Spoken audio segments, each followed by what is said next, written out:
Hi everyone, it's Charlotte Claire and you're watching another movie of the week, and the movie of this week was Children of Men from 2006, so if you haven't watched it now. If you're new to Movie of the Week, as I talk about a movie here, you guys comment below your thoughts, and this year in 2026 we're doing the alphabet, so this is C, Children of Men. This is my second time watching this movie, and Alfonso Cuarón, who is the director, is one of my favorite directors, and he directed this movie.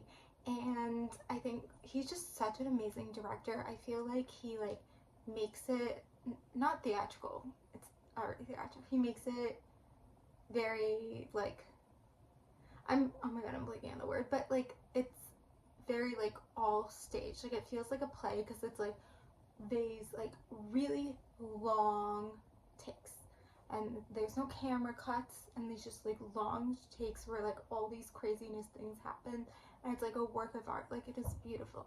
It's beautiful, and there's so many crazy things they did, when Julianne Moore got, that's her name, right, shot. That whole thing was one shot. Obviously I'm sure they took multiple takes, but they didn't cut at all. And same thing when he's at the end going into that building to save her, and it's so hard too, where I feel people are shooting guns, and the baby's coming out of her, that scene too. It is just an incredible work of art. Oh, I've seen this movie before, but I didn't realize how hard it hit home. And it's so interesting because Handmaid's Tale kind of takes the same idea but has a different spin on it. So basically this is a world, and I think it's based off a book too, but this is based on a world where no one's having kids. There's infertility. And I think Handmaid's Tale is a little bit different because I think the fertility rates were low, but still in Handmaid's Tale people were having kids, and it was just low, and so that they made the priority people having kids, and kind of forcing that, and forcing these women to be handmaidens, and raping them and all this stuff, forcing them to have kids, but people were still having kids. This is a world where literally the youngest person was 18 years old and no one was having kids, and literally zero. And I think in this world it was even worse. And it's so interesting because this came out in 2006 and it's 2027, and 2027 is now a year away, and so it's kind of crazy. Obviously, thank God this isn't our reality now, where people obviously can have kids. I'm interested to see what the book came out, but there are actually some similarities. And so in this world, all these other major countries and major cities were bombed, but the UK stand. And then there's all these refugees obviously coming, and immigrants, and there's all this stuff about locking up immigrants. You see immigrants in cages, and that is so realistic to today, about kind of where the world is, and especially in America, what's happening right now with ICE. And it's kind of crazy. This is supposed to be the extreme. The world is crumbling. There's no humanity. The world, the human race is ending. That's what's happening, and that's why these people, people are bombing and people are killing. The coffee shop got bombed, and this is all happening. And so they're taking this way with immigrants, and that's the worst. And this is what we're doing too, where it's very come on. And so it's actually insane.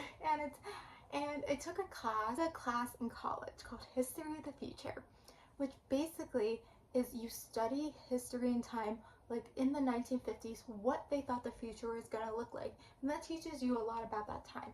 And that kind of feels like this now. It's for example, I'm sure the book came out before 2006, whatever, but 20 years in the future, they're this could be a possibility, this could be the future, and what it tells you about that now. And so it's kind of crazy. Also the technology, I'm always interested to see how they do the technology. It's also Chuck Bass was in that random scene. Ed Westwick. But it's the whole immigrants thing, and immigrants being locked in cages is it's insane. It's insane, seeing the similarities there, and all that. And then of course the story is that there's a pregnant woman, and to save this baby and to save this pregnancy, and what this guy did, and how people were reacting to the baby, it's insane. And then at the end, he dies too, and I guess she's saved. I don't understand what this ship is for. I don't understand getting her out. It's also crazy at the end, all the soldiers just let them go, and I don't even know who they're shooting, but they just like let the baby go. Like they let, no one cares to be like, okay, like this is the only baby in the world, like let's save it. Like it's insane. Anyway, I think like even if Alfonso Cuarón didn't direct this movie, like it would probably still be a great movie. It's a great subject matter. It's a heavy subject matter. I don't think it's good for like a girls' night movie night, but I think it's an important movie to watch, and I think it's an important movie to learn from. And I think Alfonso did a great job at directing this movie. He put in the work, he put in the execution. It is a strong movie. It's a good movie that you can watch every 3 years. I don't know about watching it every other year. And I think it's something that people should watch nowadays. And so I'm really glad we're doing it for Movie of the Week.